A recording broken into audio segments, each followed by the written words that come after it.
Right. Welcome everyone once again to the Art Salon or Salon d'Art, depending on how you want to phrase it. And today we will be talking about murals and are they graffiti or art. And Donna, Lerner, and I will be presenting the salon today. I also first want to mention, if you look in the wall behind me, you will see, and I'll spotlight this video, you can see off the wall event that's going on. And this was our postcard event. So all the pieces are exactly this size-ish. And they are all for sale. The ones that are up on the wall here are still in the building and are still for sale. They were made by artists around the country, actually. It was an invitation only show that we... What's that? I don't know. That was a weird one. Invitation only show that we had back in March that we unfortunately were not able to show. See, it was supposed to open on 13th. We did close, but we had Off the Wall, which was then online. So if anyone is interested, please go on the website and check out our Off the Wall images that are still available, and you can take one home or we'll mail it to you. All right, so that's enough about Off the Wall. I just wanted to, again, welcome you guys to Salon d'Art. We will be talking about murals. Are they graffiti or art? And you know, we have to thank the Art Center once again for letting us do this every other week. So we do this twice a month. It's fun. I enjoy it. And I hope you guys do too. We get to hear about, you know, a different art movement or a different artist twice a month, and it adds to the visual outreach that we have during this time when we are mostly indoors. And I am always happy to see all of your faces. So I also have to remember to add in the shameless plug of, please remember to support Art Center Sarasota, and any donations towards this, just send them all in. You can either do it through the website or through check or whatever, how you want to do it. They're all appreciated and they will keep us going. These video ones that we do, both the salon and Jerry Saltz's book club that we're doing right now on Mondays at 2.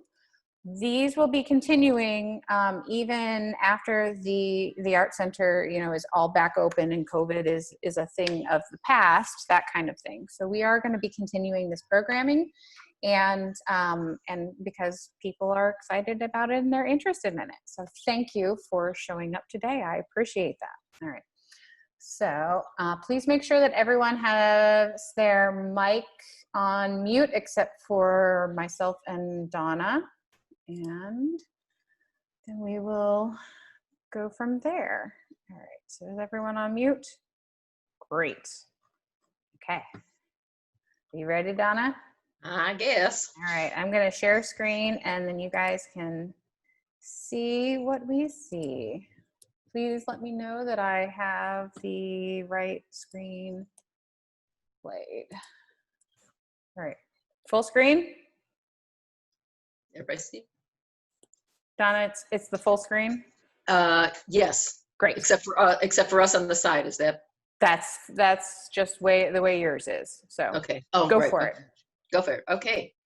Well, this is a fun project. I want to say, first of all, that I am not an artist, and it was fun doing research about this. And some of you will have commentary about the content, which is great because, you know, I defer to your expertise.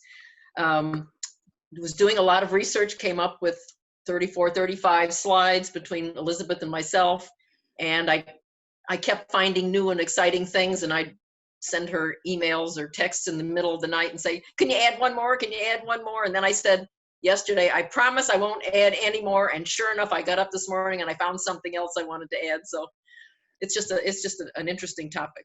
Okay, murals, graffiti, or art, and I guess it's always been a controversy.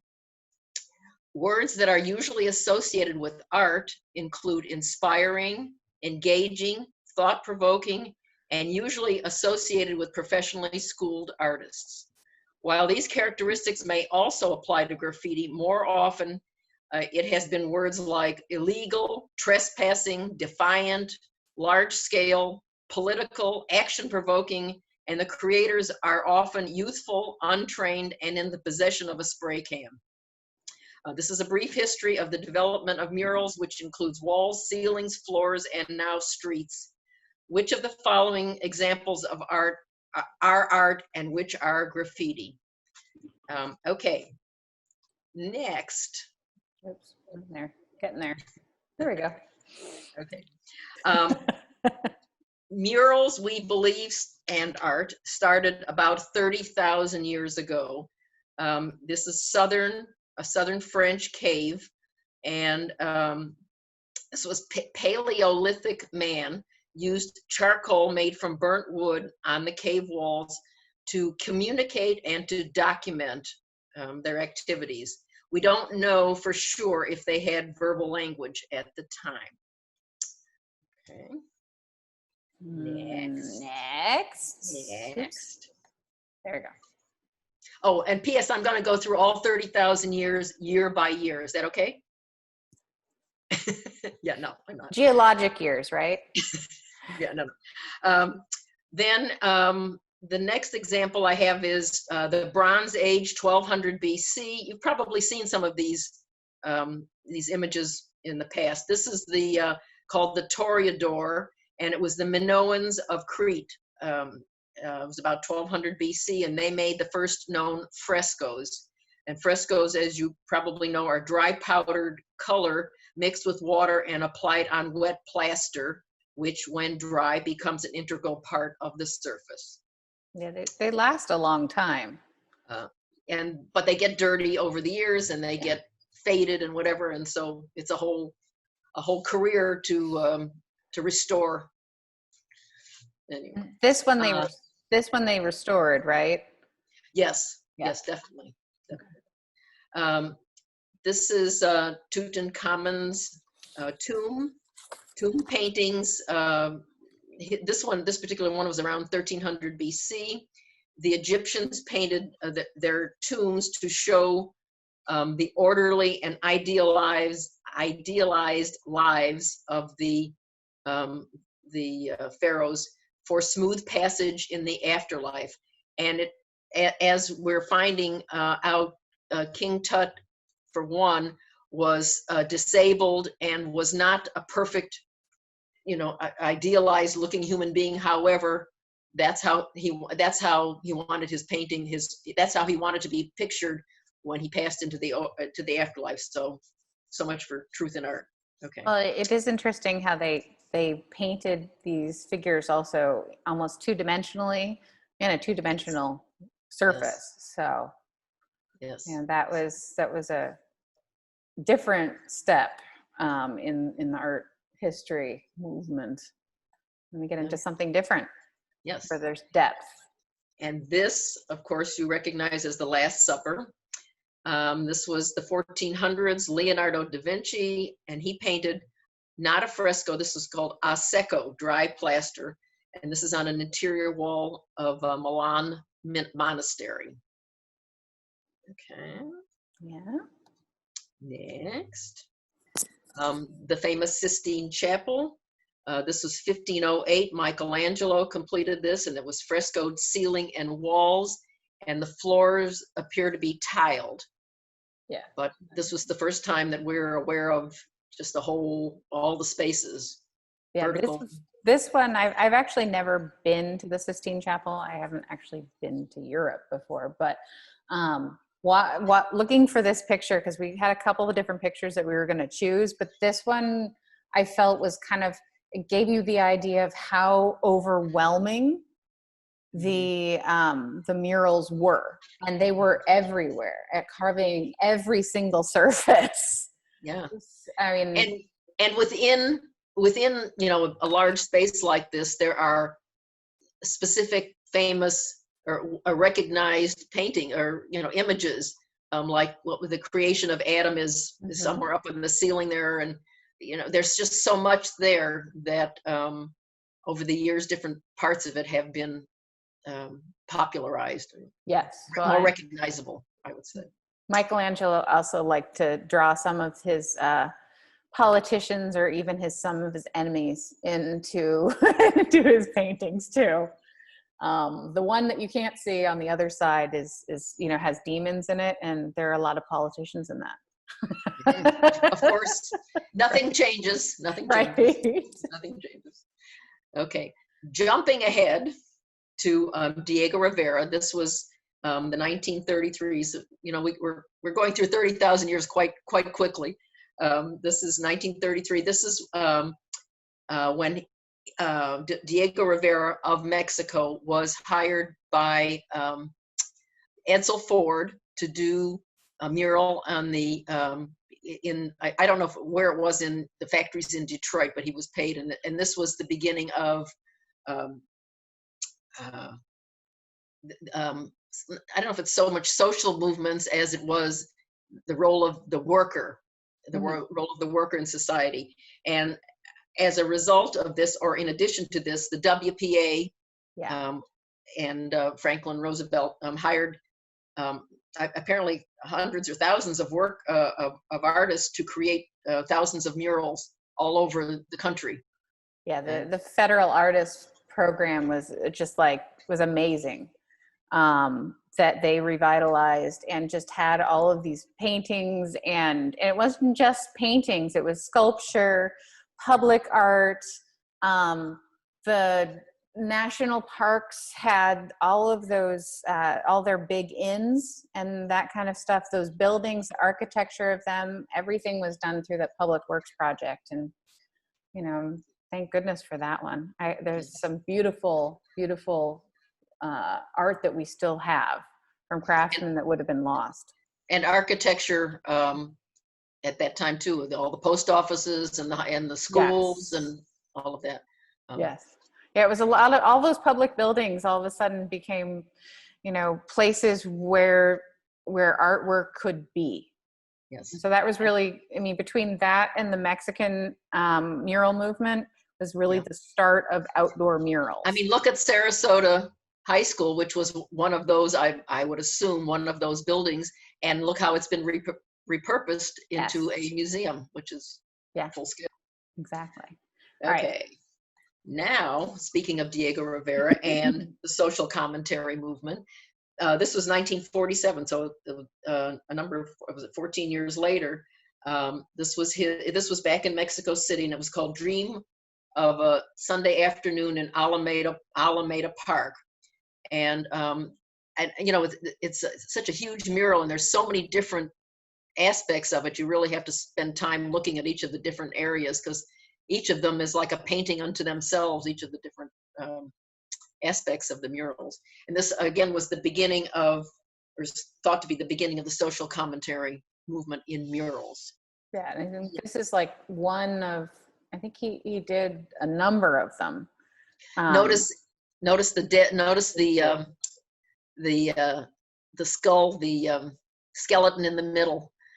I mean, I when I went to Mexico a number of times, sometimes you'd go into these fabulous homes, and there sitting in the living room would be a skeleton dressed up like that. It's like hard for us to stomach that, but that's Day of the Dead, and that's part of their culture. Anyway, and there it was, right in the center of his mural. The history of, don't forget the people who came before. Right. They revere the dead. Yes. Okay. Then you probably heard of the Highwaymen. They were a group of Black artists in the, it was in the 50s and 60s, and they were called Highwaymen because they sold their landscapes out of the trunks of their cars.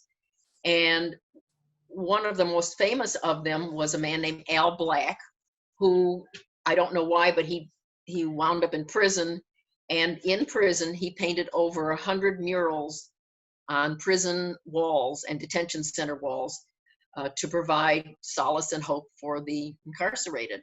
And this particular one is called Concrete Dreams. I think the whole series was called Concrete Dreams, actually. Mm-hmm. So that was something I didn't know about before.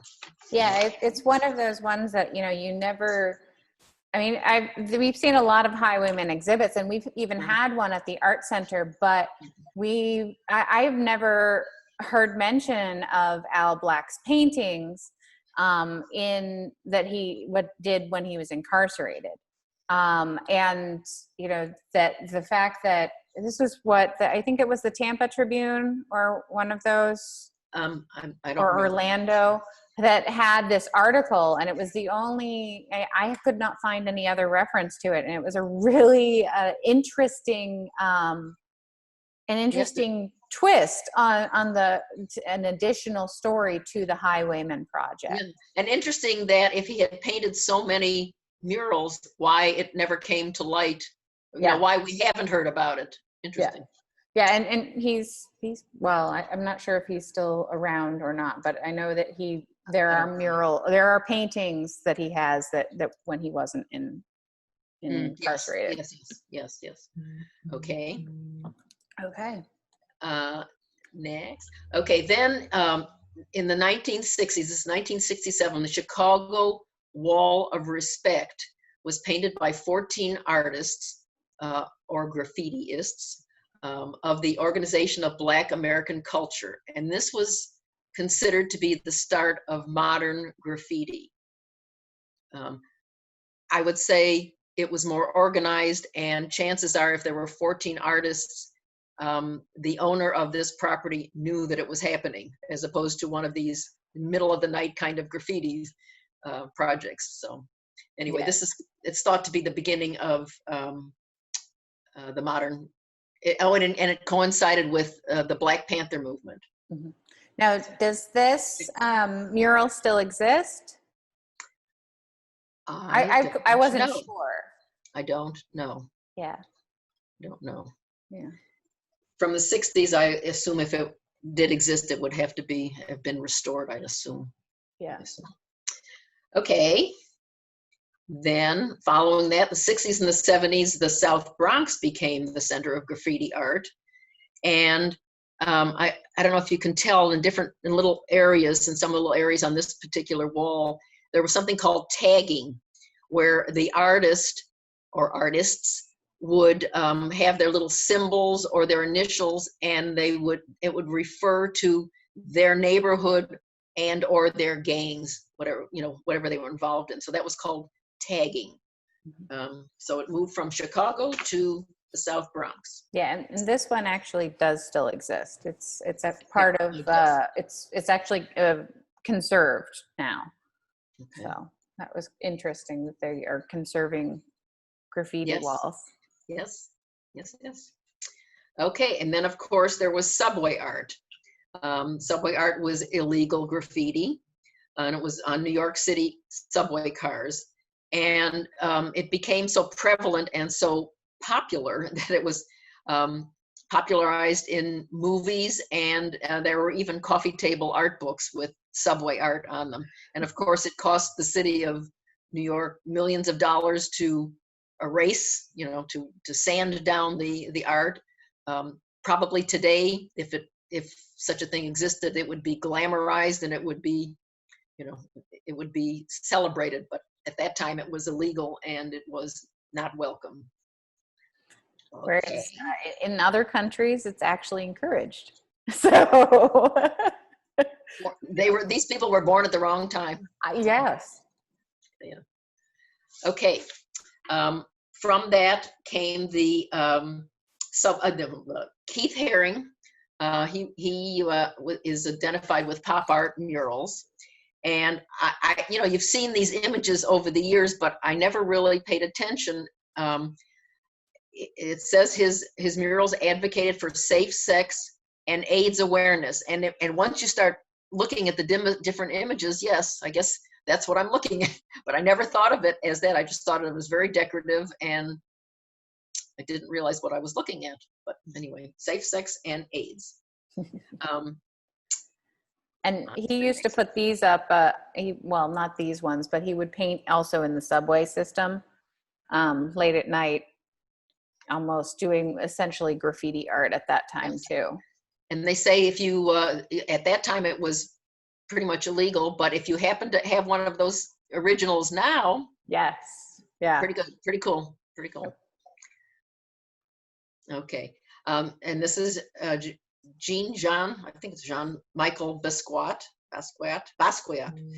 He did I say right? Basquiat? Basquiat. He popularized the hip hop and rap subjects, and he was mostly Lower East Side murals, and this is in the 70s. And after he was very active in the area, AIDS and the stock market crash and the cocaine epidemic put a temporary damper on the illegal graffiti movement. So I did not know that. Did not know that either. All right, and this is Banksy. This was in the 90s. He was an anonymous political street artist in England. Now, I don't know if he actually did work in the United States or not, but he does. He does, or did, yes. Or does. He okay. does. He's still active. Okay. Apparently, he got his start in England, and that's where a good part of his work was, you know, or is. This was. He was characterized by dark humor and vandalism. There's always something going on there that looks more like vandalism than maybe art, but it's part of his art.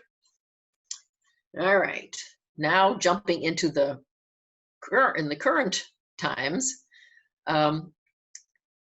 Black Lives Matter. We all know this image. It's the first one of several street renderings. This is the first one, and it goes right into the White House, right up to the White House. So it's very visible in downtown Washington, D.C. And apparently there are others in other countries and other areas. You've probably seen that lately, that in the near future, there will be one on Fifth Avenue, which will be run somehow in front of Trump Tower. No comment. Okay. So we went to the ceilings, we went to the walls.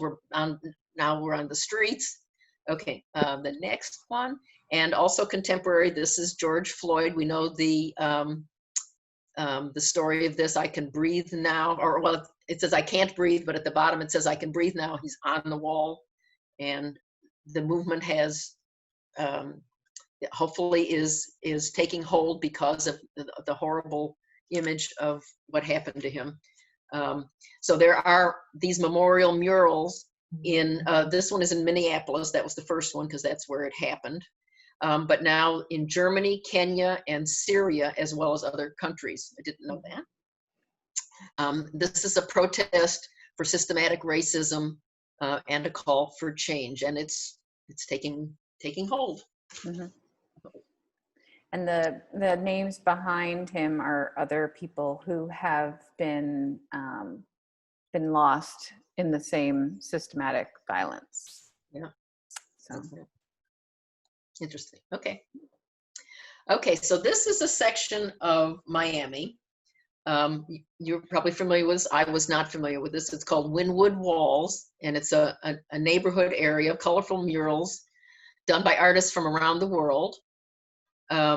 Right now, the whole area is closed temporarily, even though it's outdoors. It's closed temporarily because of the virus. I believe there is a gate around a good part of the area. I don't know about the whole area, but around a good part of it, and they were able to close it down. So originally it was a developer's way, and apparently this is not uncommon, of covering up a blighted area and to highlight an area and draw interest to it and cover up what was a a not such a beautiful area. Yeah, the Wynwood Walls. I was there a couple years ago when I went down for Art Basel in Miami, and it is, you walk in and the main section of it, which is all this big courtyarded area. There's like a restaurant where all the main galleries and walls are, but the rest of the Wynwood area, there are murals and murals and murals, and that's why I picked this scene, because you can kind of see the buildings go back and back and back, and the murals go on and on and on. It's amazing. You know, you turn one corner and you find one, and you turn another corner and you find something totally different, and they all blow you away. Amazing. Murals always blow you away. They're just larger than life. Yes. Okay. You want to talk about some of the things that you found? So this was, there was an email that actually I got a couple months ago, which was kind of funny because it was not in response at all to what we were doing. We hadn't started this idea of doing a mural talk. And I pulled some of the images from it. Now these are around the world. They're, so they are not, I don't think they're in the United States, but I like how they incorporate the architecture into the mural. This one was an apartment building. This is stairs, you know. No more boring stairs. I mean, you get to walk through a rose garden. This one is, she's holding a chain. It's this is pretty much from yeah, Kill Bill. If you haven't seen that movie, but that's the idea. I like that it was kind of playful. Again, another playful one, but utilizing both the building and also the area surrounding it. So watering that tree. This one, it's a big blank wall, so they turned it into a light switch. Why not? Yeah, I know. I like humor in art. Yeah. All right. And then we are to the Chalk Festival. The Chalk Festival. These are, you've probably all seen them there. I don't know if we had them in the past year, was it that we did not have it? And they moved it from Burns Court down to the airport, the Venice airport. It's been down at the Venice airport, I think, for 2 years. So, yeah. I mean, and it was supposed to be back here this past year, but. Yeah. Always amazing, always crowded. It's just amazing what these artists can do. Yeah. I think this one, is in downtown Sarasota in Burns Court. I believe so. Yeah. Yeah. I liked how they had a few that were interactive, and then they had the ones where you just like. Yes. So this was one of the interactive ones where you actually would sit, and if the person with the camera stood in the right place, you actually looked like you were riding the dinosaur. That's very cool. Yes. Very cool. Okay. All right. This one, you may have seen it. I call it the Fruitful Fist, but it has an actual name. It's Go, Denise, Go. And I don't know the story of it, but I'm just a guess that Denise might be Denise Cowell, but I don't know that for sure. That's my guess. Mm-hmm. Anyway, it's on Fruitville near Lyme, not too far from Lyme. And this is by an anonymous artist, MTO. He's a French artist, MTO, and several of our local murals are by MTO, and maybe one of you can talk about that later. Mm-hmm. About him. Yeah, he is a he. Okay, next one. This is on Florida Studio Theater. It sort of reminds me of a Chagall, different things going on. There are actually a couple of murals right around the corner. There's some too. And this one is by a Russian artist, Eugene Ivanov. Yeah. Don't know much about it. When I call there, nobody knows what I'm talking about, even though they're on the other side of the wall. Hey, the effort was made. Right. Okay. This was also by MTO. This is on the Players, and this is on Coconut. But the other one is on Coconut also. Coconut spelled Cocoanut. Interesting. Title. The first time I saw the street sign, I thought, who made that mistake? But that's the name of the street. This one's titled Florida Mon Amour, and by MTO again. On the Players Theater. The Players Theater. I wonder if they're going to, when they move to Lakewood Ranch, what will they do? What will happen? Well, hopefully we get to keep it. I mean, hopefully whoever takes over that space, I don't know what's going to happen to the building though. That's a good question. Okay. Yeah, and that's the thing. One of the things with murals is like, they're attached to a building. So when the buildings get taken down, do the murals get taken down too? Or are they gone? And the fact that they're outdoors means they're subject to the weather and whatever else is flying around, pigeons, whatever else is around. So exactly. I mean, not all of them end up in galleries like Banksy's cinder block pieces. Okay. This is an area called Rosemary Square. The Rosemary District is amazing. I assume most of you are familiar with it. It's just an incredible area full of murals and lots of artwork. And this building, and this is the back of a building that houses several arts organizations, and it's called Rosemary Square, and it's on 6th Street, which is Boulevard of the Arts. And there are 5 murals on the back of this building, and they're themed for the different arts organizations that are headquartered there. And the artists were volunteers from Art Impact. Remember, I said there were so many organizations, so many arts organizations here. I hadn't heard of Art Impact, but these are artists for the volunteers, and maybe somebody can talk about that also. I don't know. So Kathy had made us a note on about Coconut. It's actually the old spelling of coconut, and it's one of the oldest streets in Sarasota. Did not know that. Thanks, Kathy. All right. Yeah. Okay. This one also on 6th Street, Boulevard of the Arts. I love that they renamed it that. This is called Dream Large, and it's a real intricate mural, as you can see. And the building is the organization that operates out of this building. I don't know if they own it. Is called Dream Large, and it fosters creativity. Another organization, another arts organization. Interesting. A lot of pop-up shows actually go in there. Oh, really? So we've had different art installations that'll be there for like a few days or a week or so, and then they're gone, and then they rotate another one. And Leslie is saying that the artists for the murals in Rosemary Square actually were paid a small stipend for their work. So the ones for the Rosemary Square apartments. Good. Thanks. Hey, it's cool. Nice to get paid a little for a mural. Yes. Or for our art. Yeah. Okay. And right across the street from Dream Large is this mural, which is fascinating to look at. It depicts our earliest inhabitants, the Timucuan, I'm probably not pronouncing it, Timucuan Indians. And I assume that these are the Indians that provide some of the history at Spanish Point, since they talk about the early beginnings of the Sarasota County area. And I think don't know they were also they were the ones who were building the shell mounds too. So, but I'm guessing on that one. My archaeology of Sarasota is not that up to date. So, next one. Okay. Good to know.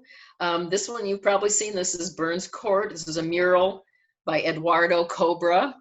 He paints basically from old photographs. And I think this went up about the time of one of the first chalk festivals, if I recall. It was around about that time. Yeah, I think so.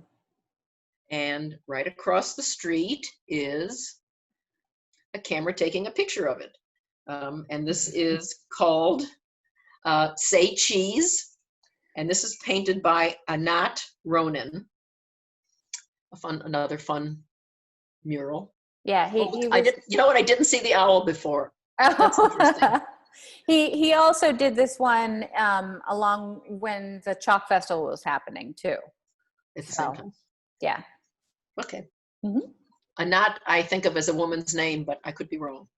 Yeah, I think it's a gentleman. Okay. And this you may have seen on 41. This is Yummy House, and it's painted on the front and on the side of the building. And down in the left-hand corner, you can see the signature of the artist. It's a husband and wife team out of Tampa. Il Sol is their name, and I believe they decorated the other Yummy houses. I think there's one in Tampa. There may be one in St. Pete. I don't remember. And I think they did. There's another koi mural that is on Fruitville that I just saw. I think. Oh no, Macintosh and Bee Ridge. My bad. And it's on the Muse building that used to be there. Oh, okay. Mm-hmm. Yeah. All right, and hey, now we're getting to Karen's mural. All right, this is the mural on 2nd and Goodrich, across from the Arts and Cultural Alliance. Not across from. This is by several organizations sponsoring it. Arts and Cultural Alliance. Not only that, but this is actually one of our more recent murals. It was put in I think there was an article in the newspaper and in Sarasota magazine. So hopefully you guys can hear me and I'm not the one who's frozen, which it looks like I am. Okay.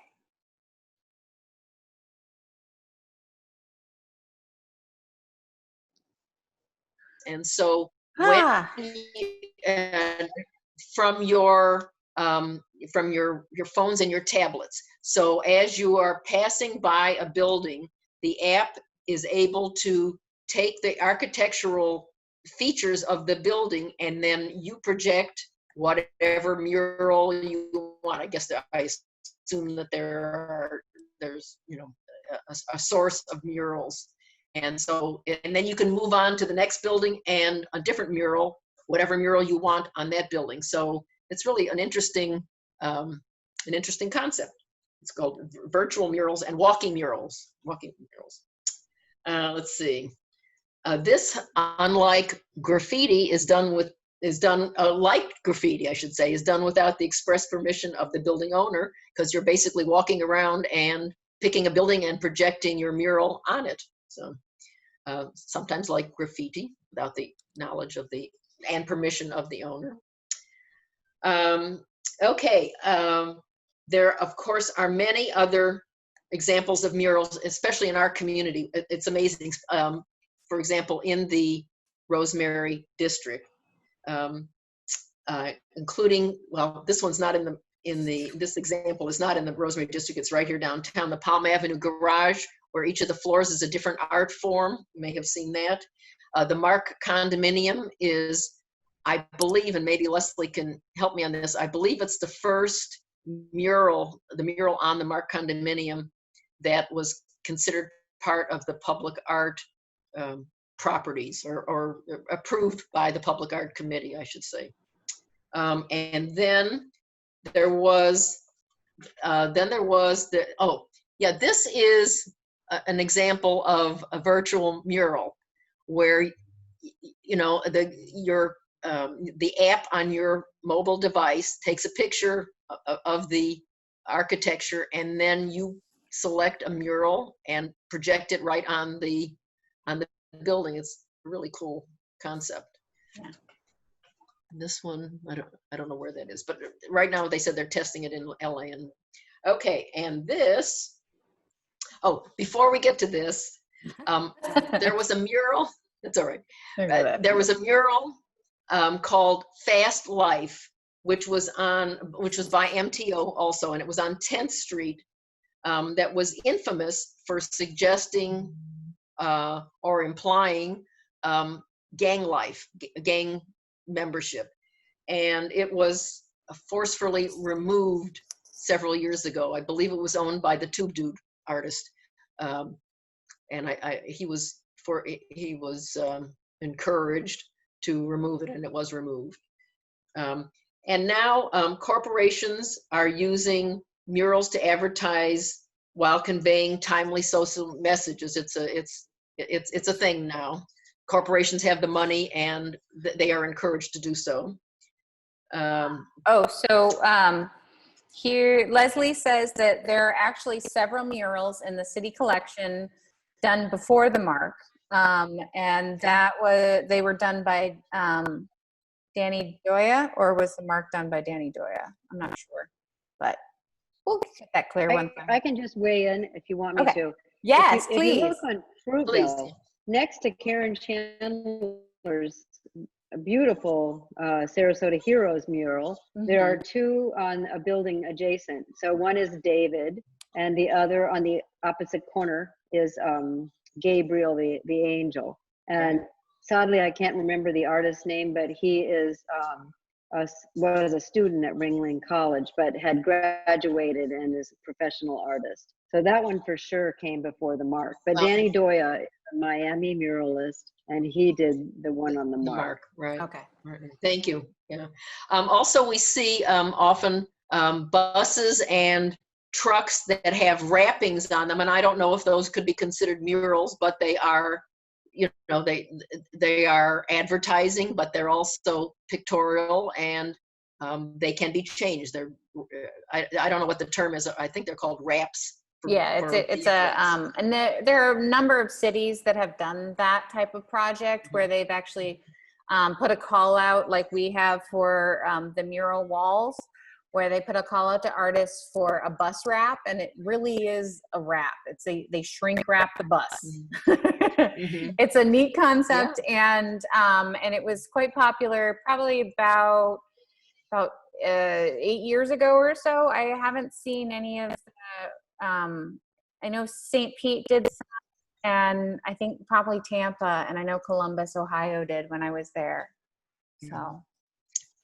And then this morning I read something, I don't know if it was on Facebook or in the paper, that some couple in Sarasota is projecting the fireworks and patriotic display on their house and trees. And so again, it's the projection of the equivalent of a mural of a scene on the landscape on a house.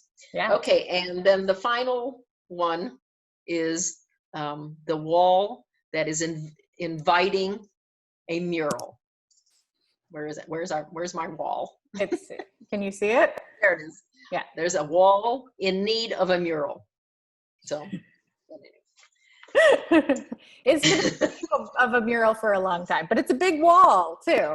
So anyway, so that's it.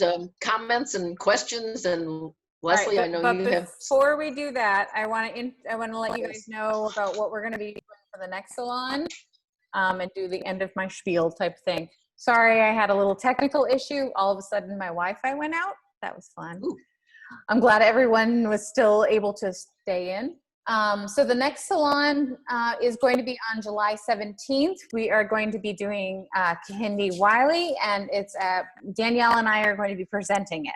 So please join us for that one. Remember, please donate to the Art Center. And now we can do question and answers. And any of these videos that we've done, the salon, our art studio talks with the artists in their studios, and the book club, all of these videos have been put online, and they can be found under Explore tab on the Art Center's website. Everyone can unmute their microphone if you would like, and we can, have a discussion. And I'm going to stop sharing. Here we go. Hey guys. Hi. Great job, ladies. Thank you for your presentation, Donna, Elizabeth. Thank you very much. You did a great job. Yeah, Thank you. Yeah, Elizabeth was, and the whole staff was very helpful. I like doing these. I mean, I end up learning more about a topic that I didn't know about. I mean, I was telling Patricia the same thing and Judy Lee last time. It was just like, it was fun, and it's a nice collaboration. And then you guys don't have to listen to me talking the whole time. Yet you still do. I don't know. So does anyone have any questions? I did have the chat window that I had has disappeared. So if you did post something, please post it again. I'm so sorry. Technical issues and whatnot, because the construction that's going on around the art center. So we lose internet every so often. Elizabeth, I see it when I look at the Zoom chat. Oh, good. I see Good, because I don't. So It says there are 10 chats waiting. all right. So would Danielle, can you see the chats, or are you frozen? I can see them. Okay, can you read the chats to me, because I can't see them? Well, Kathy had posted a couple of references for both cave paintings and the Sistine Chapel, which I have seen in person, and you're right about it being absolutely overwhelming. Yeah. Like you would sit on the floor to try to look at the ceiling and then realize that there was work on the bench next to you. So it's just everywhere. It was really incredible. Yeah, I did understand that. Why did they want to do that? Like cover every single surface? Was that the purpose or did they talk about that? I didn't do a tour for it, but I think it goes alongside with, the idea of iconography and how to educate and tell enough of the story without language. Because a lot of the times those were done when people couldn't read. Yeah. Like most people couldn't read. So I think that's what it was. Just trying to cram as much of the stories that they were advocating into one space. So Kathy has a couple of great links in there. And then Leslie was talking about the murals in Rosemary Square. But those are the only ones I see. I don't see any questions here. Okay. All right. All right. Does anyone have anything they would like to talk about today? Is Karen Chandler still there, or is she gone? Nope, Karen's still here. Karen, do you want to talk about your mural? I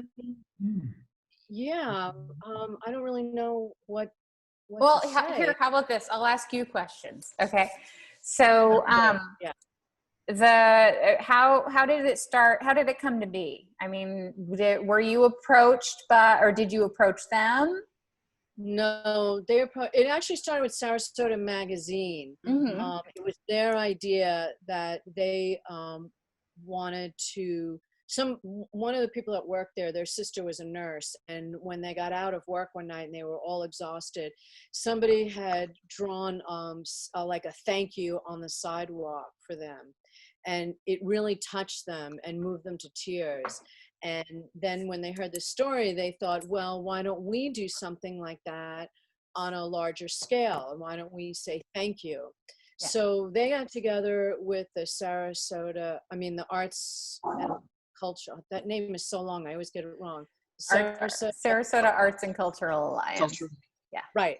They got together with them. and with somehow or other, they got in touch with the building owners at 17 2nd Street. I think the building owners wanted to do something for a while. And so they all got together and talked, and they were shown a bunch of local artists' artwork. And I was lucky enough that they picked me. Mm-hmm. And then they called me and asked me if I was interested in doing the project with them. Now where those two murals are, is it a doctor's office or? No, it's office building, mm-hmm. but it's not doctors. It's across the street from Sarasota Memorial's administration building. Okay. So the people in the administration office, they're going to be seeing it all the time. So it has a high visibility and it's facing the hospital in a way that when they walk out after work that they actually see it. I think that's amazing. And how tall is each of the faces? They're 20 feet high. 20 feet high. It's like 2 or 3 stories, right? Yeah, Yeah. yeah, they're pretty high. I know when I first went there to look at the building, I looked up and I thought, oh my God. It was like, whoa. But I got a lift, a little scissor lift, and it was fantastic. And how long did it, you know, from start to finish on working on it, how long did that take? Well, the painting itself was about 3 weeks for both of them. Mm-hmm. And the work up to then was probably another 2.5 weeks or so. Yeah. Something like that.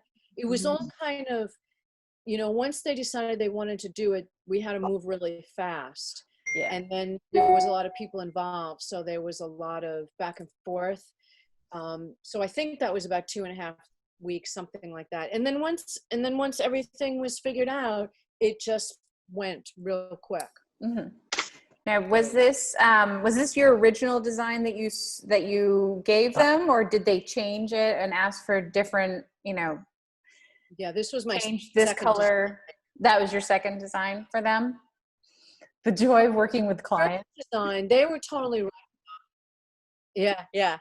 The first design, I used to do a lot of work for the Air Force and for NASA, and whenever I did work for them, I was very, very serious, and everything was very realistic and intense. And when I heard about this project, I felt really serious about it, so I went back to my serious roots, and I did these 2 sketches that had many faces, very realistic, and it actually would have been a nightmare to have painted it. And so when they looked at it, when the committee looked at it, said, that wasn't really what your work looked like that we saw. It was more your pop style that we want. And they were told, and so first I was like, oh no, what am I gonna do? And then, because this was Friday at like 4:00 and the sketches had to be redone by Monday. Oh. So, because time was away. So I thought about that concept of, I thought, you know what, these people are really heroes for us.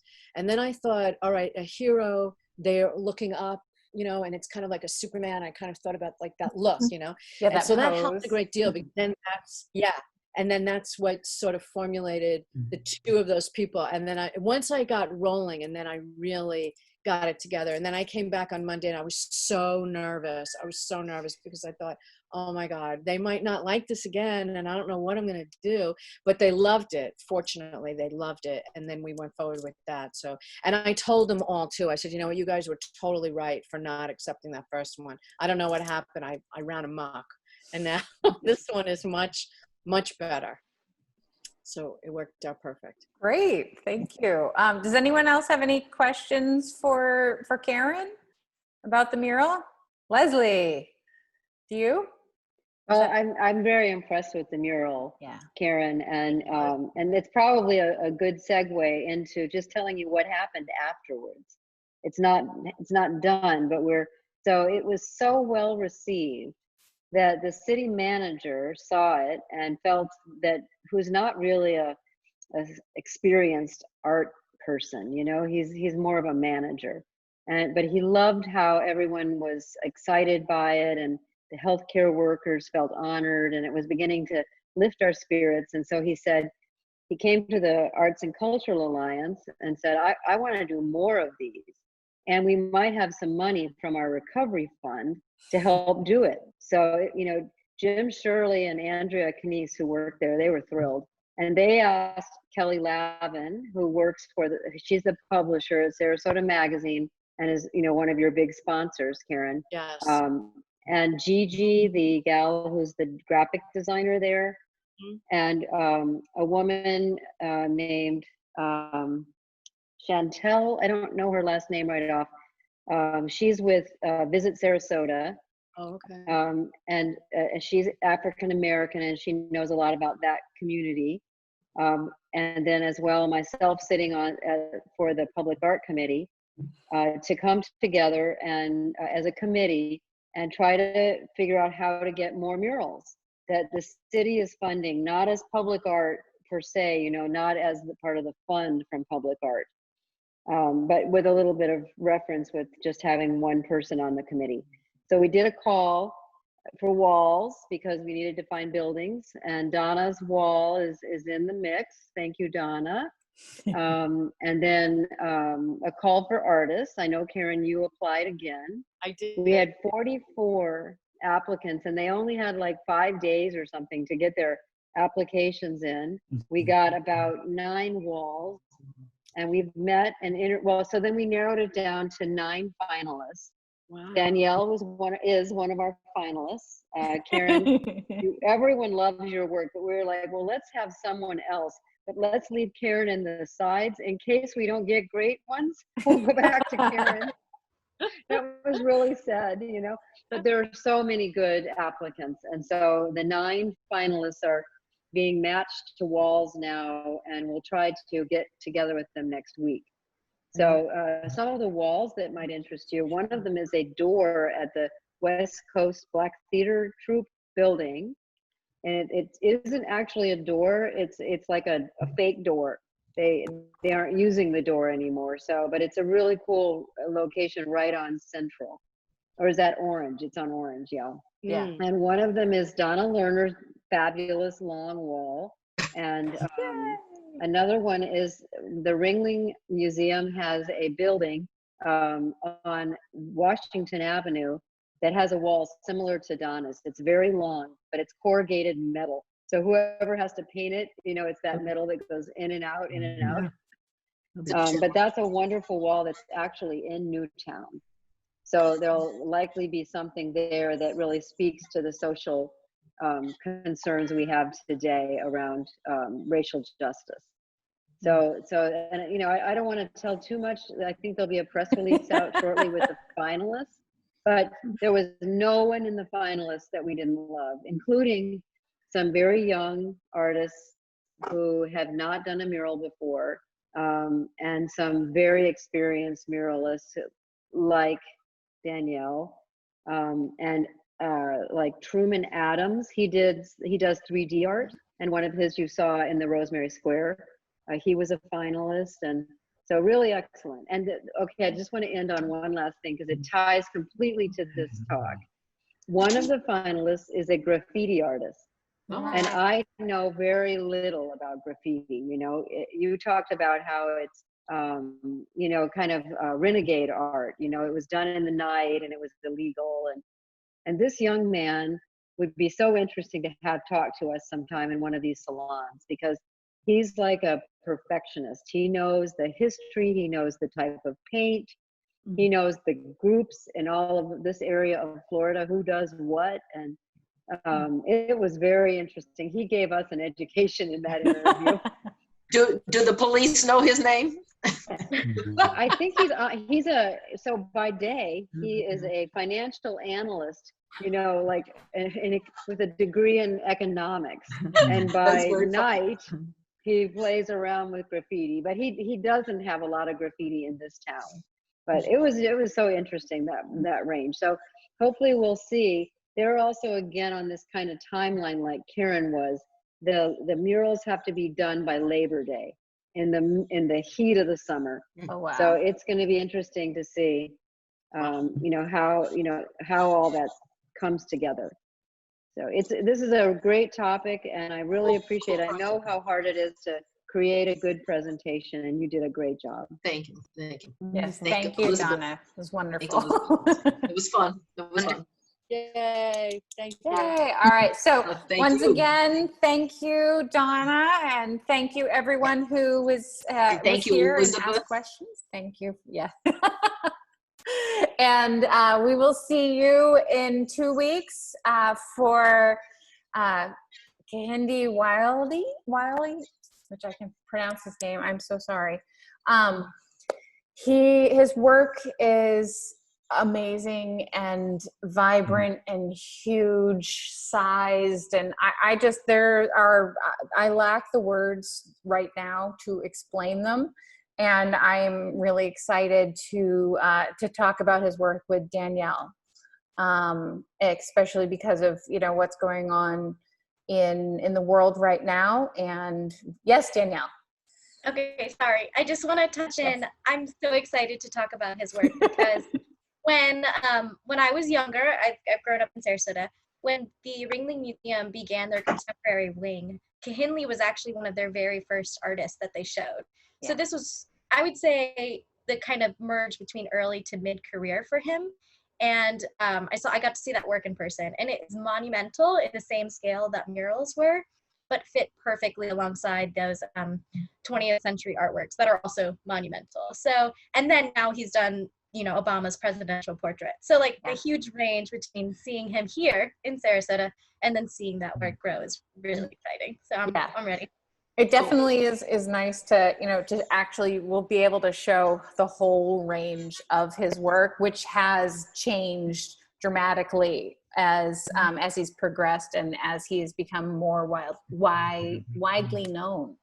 Too. Maybe you can zoom him in. We'll try that one. Yeah. Yeah, there we go. It's our goal is every time we're going to get one of the artists we're talking about, hopefully. Right.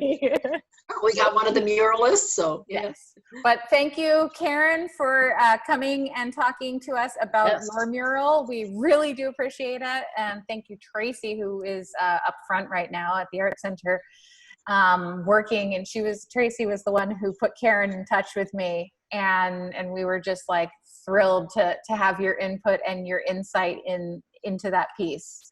So I'm thrilled to be here. It's really great. And I thank you for all the kind words you said about the work. It really means a lot to me. It's really great. And it really means a lot right now for all of us. So thank you. Mm-hmm. Timely, very timely. Very timely. All right. Thank you once again. And we will see you guys on the interwebs.